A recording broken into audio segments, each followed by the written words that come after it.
let's get back into it.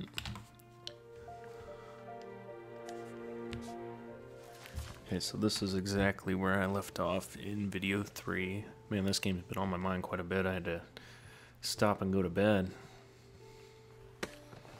After Sam died, my mom and Edie got really close. They'd both lost a lot.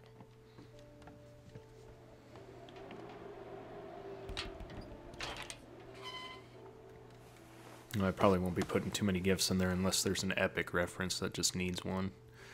Trying to think what else I was going to say. Oh yeah, I got a copyright claim on the second video because the Halloween song, which I guess is expected.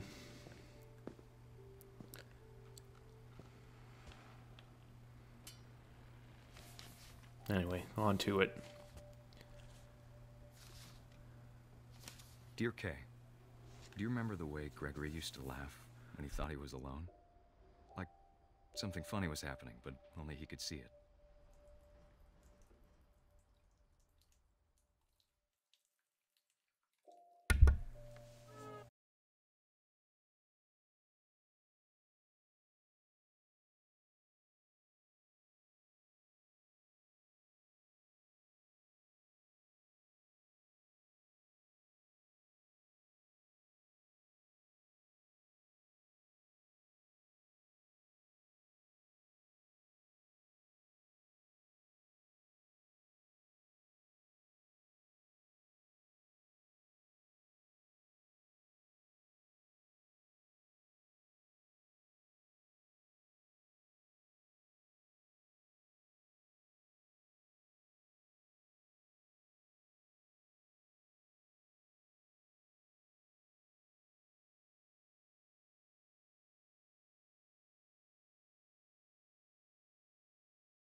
Good luck, Kay. Love, Sam. Oh man, I want to hit seeing the feels of your parent.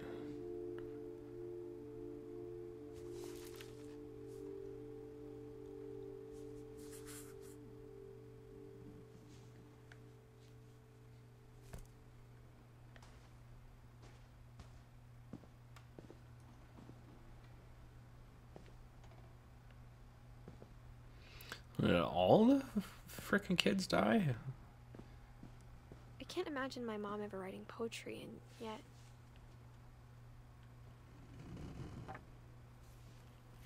A poem for Gus, who always said the wedding was a bad idea. Our father never hit us kids, at least not very hard, before the day my brother said with teenage disregard that he'd be dead before he'd see a wedding in our yard. Alright, sorry, I dropped something.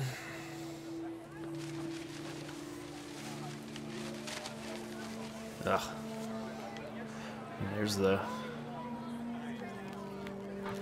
cemetery.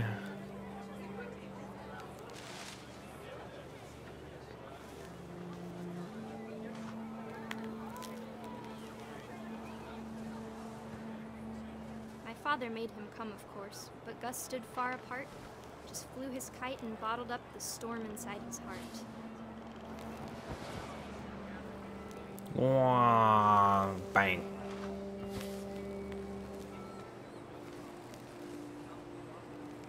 I tried to talk him out of it, but though he'd never met her, we don't need a stepmom, were the words that I now pronounce you husband and wife.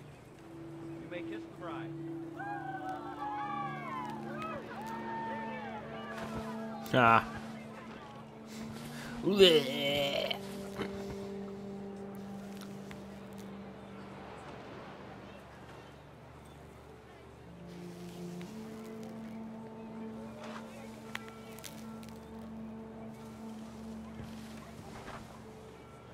When the time for photos came, Dad ordered him to come here. But Gus declined, and as a sign held up his middle finger. Yeah.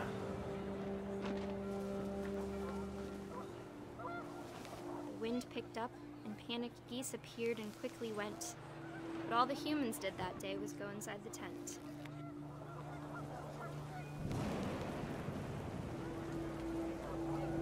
Uh-oh. Kite's getting harder to control.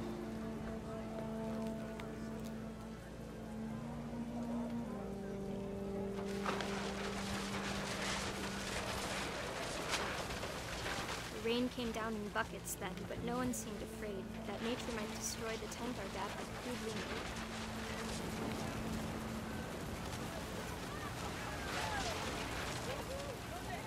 The thunder sounded much too close and full of angry power. But all my father said to this was, "Make the music louder."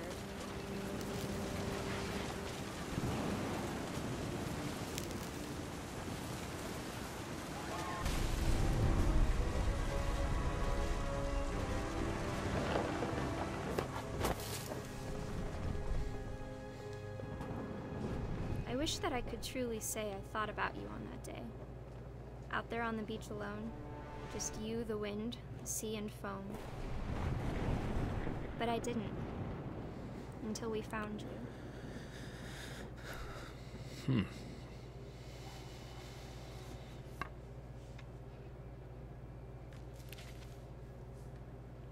She never talked about him, but Mom told me once if I was a boy, they were going to name me Gus.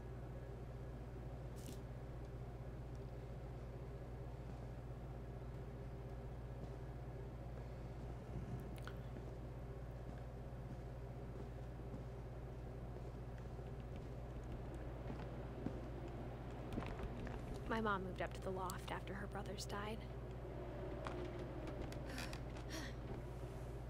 At the time, it was as far away as she could get.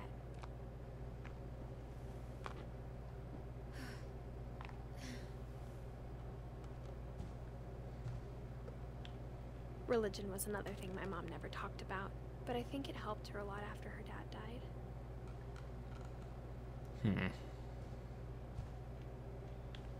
She spent a summer building houses in Calcutta, where she met my dad, Sanjay.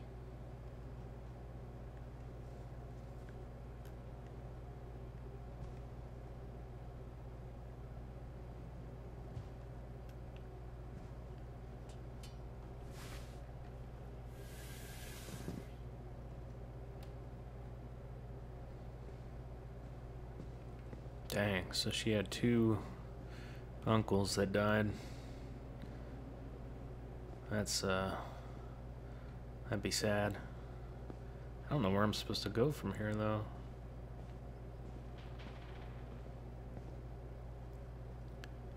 Hey, we try to do that with our kids, and guess what? Be a baby. Yep, there's always that one. Alright, I better make sure I don't have anything else to do up there.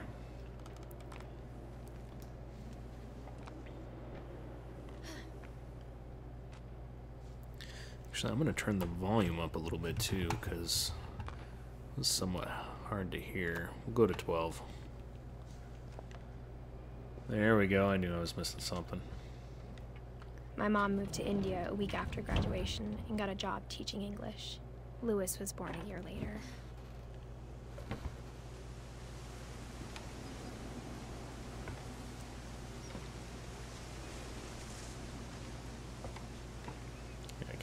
When my dad died, I don't think Mom knew where else to go. I'm sure Edie was happy to have her back.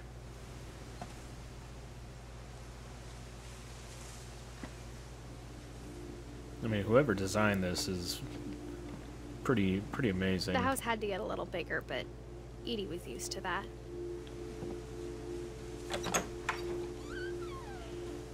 And for a while, things were good. Almost normal.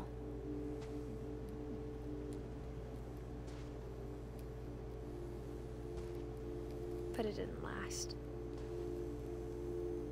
I'm saying they had like a little homeschool house here. The beginning of the end was Milton's 10th birthday, when Edie gave him a castle.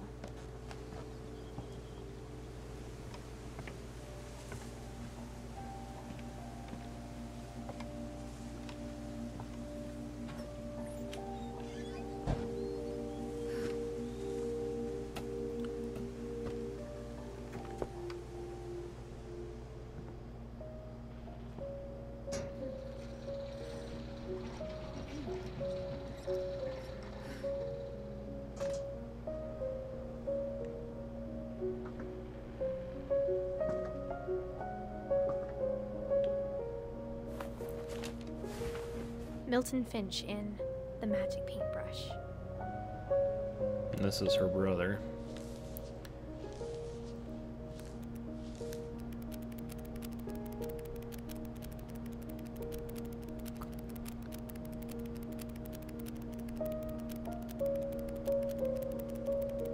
And that great grandma gets around quite a bit. She's got paintings all over this house.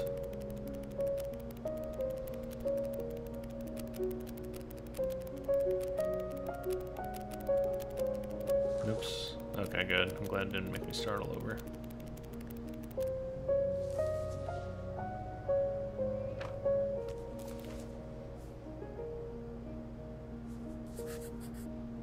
I was 4 when Milton disappeared. Oh, so Milton was her older brother.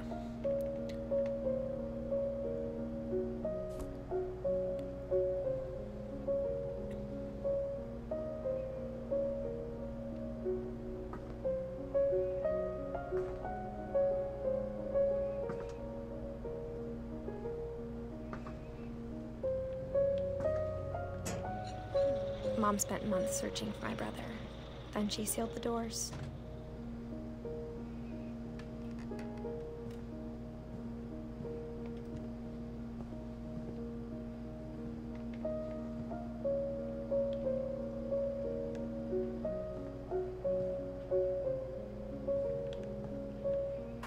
Whatever Milton had found in the house, Mom didn't want it getting out.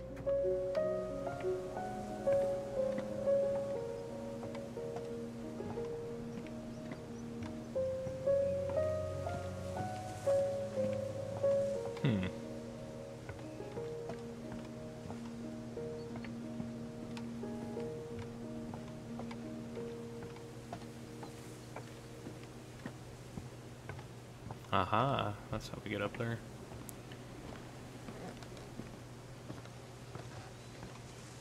Oh, this is rickety. Mom definitely blamed Edie, but I think Lewis blamed himself. After he graduated, he just spent more and more time in his room. Until Mom got him a job at the cannery. The craftsmanship was definitely needing some attention.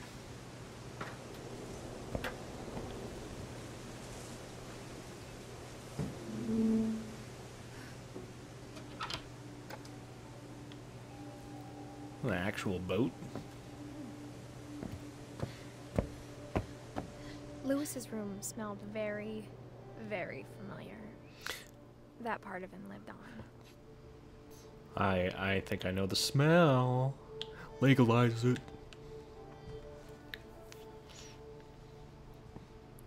Legalize it. Video games? Video games. Video games. Nice. That looks to me like a kind of a mix between a PlayStation and a Nintendo 64. Okay. Back on track.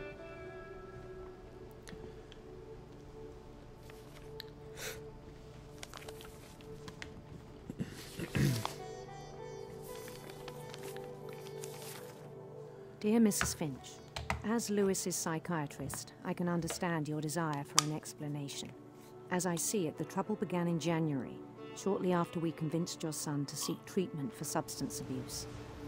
Newly sober, I believe Lewis first noticed the monotony of his daily life.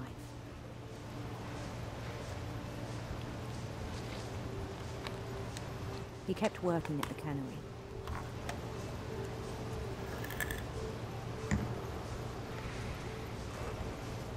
But he withdrew part of himself.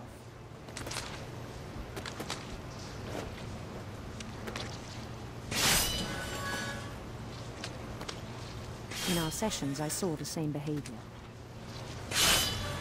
His mind began to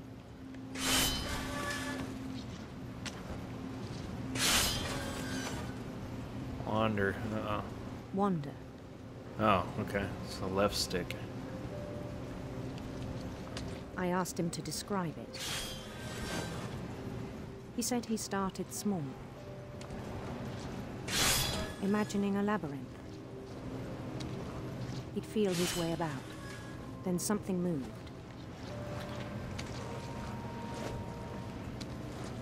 Bats. And toads. things that have not names. Get out of there. He knew it was all in his head. But he took it very seriously. I had hoped he'd find himself.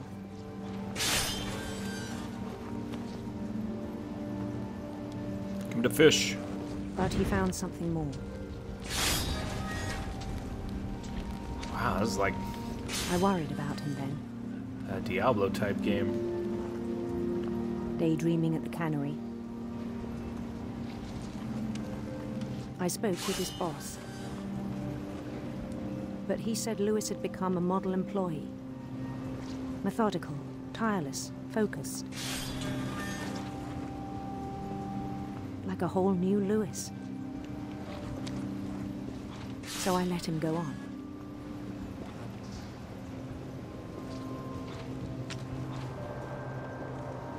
I even encouraged him.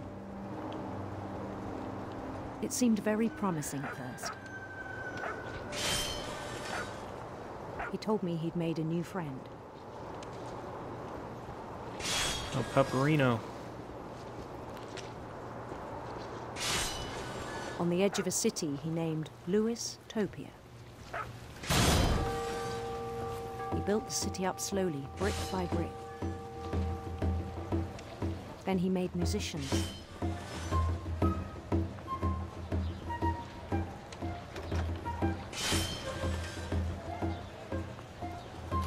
And songs for them to play.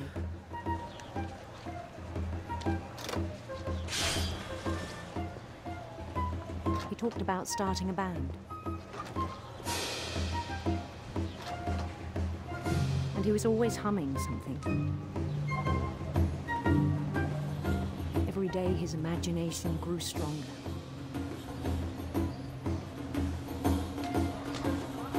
He no longer spoke at the cannery. But his chopping was as reliable as ever. Then one day it struck him that all the cheering crowds, even the stones under his feet, were all in his imagination, so he could do whatever he wished.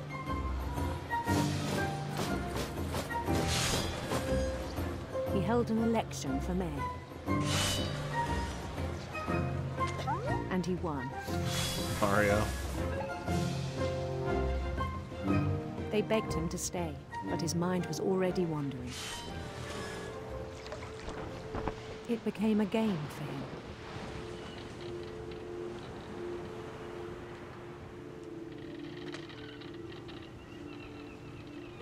He'd conquer a city, then immediately push on. New Louisville.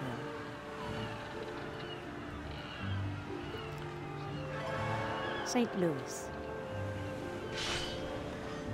Okay, we can't wreck the boat. We started drifting away from our reality.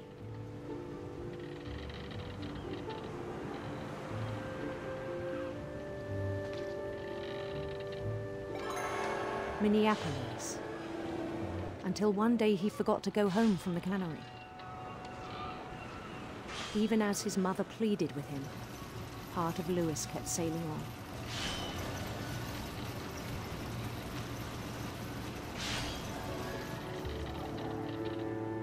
I had a job like this once. And then I got tired of my boss screaming and yelling at me at Hewlett Packard. In Lewisburg, he heard rumors of a handsome queen.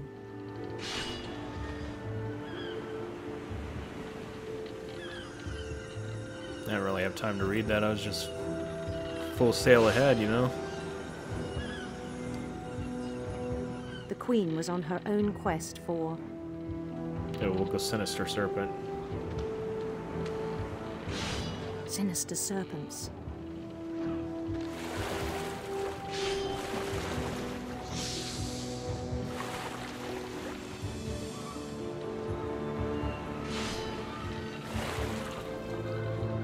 He followed the sound of her Electric sitar. Oh yeah. electric sitar. What kind of lady? A kind of handsome queen.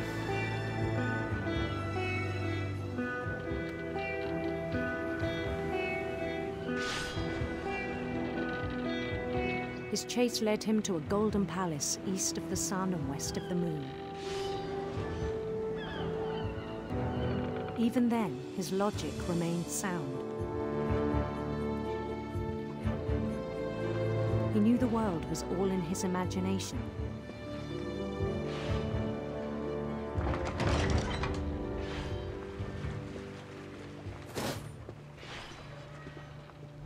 But he was so proud of having created it. In his own eyes, he'd become something greater than a king. An emperor? Or a god?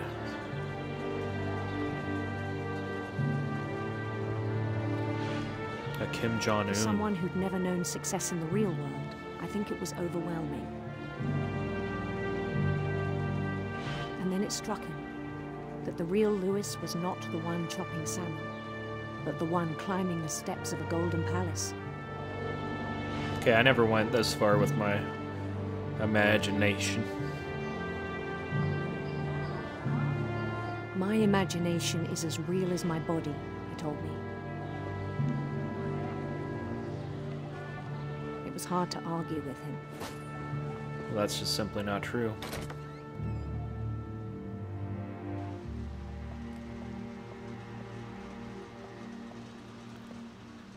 Although, it would be kind of fun to smoke what he's smoking. I have a switch, bro. He began to forget the world we know.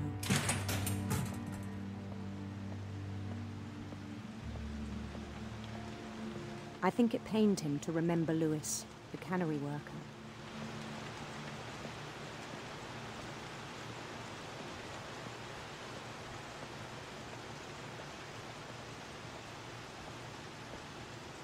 He began to despise the man with a royal contempt.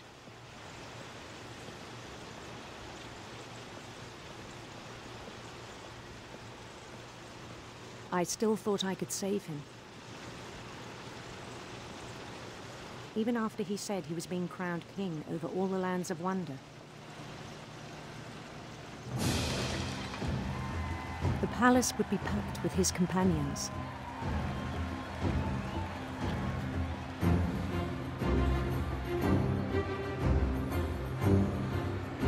I'm going off the conveyor belt now.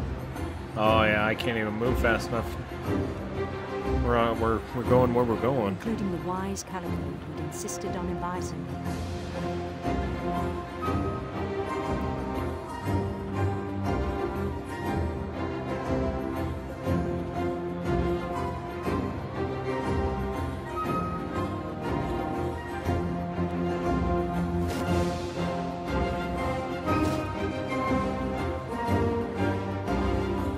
His queen waited, holding his crown.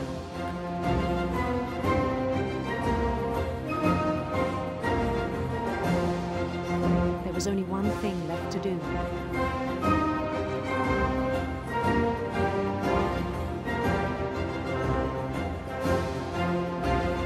Bend down his head. Oh, no. No.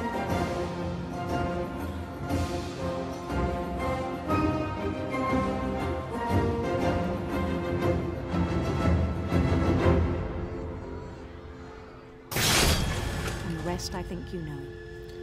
Mrs. Finch, your son was a kind man who Wow. will be missed by all of us who knew him. That's some sad stuff right there.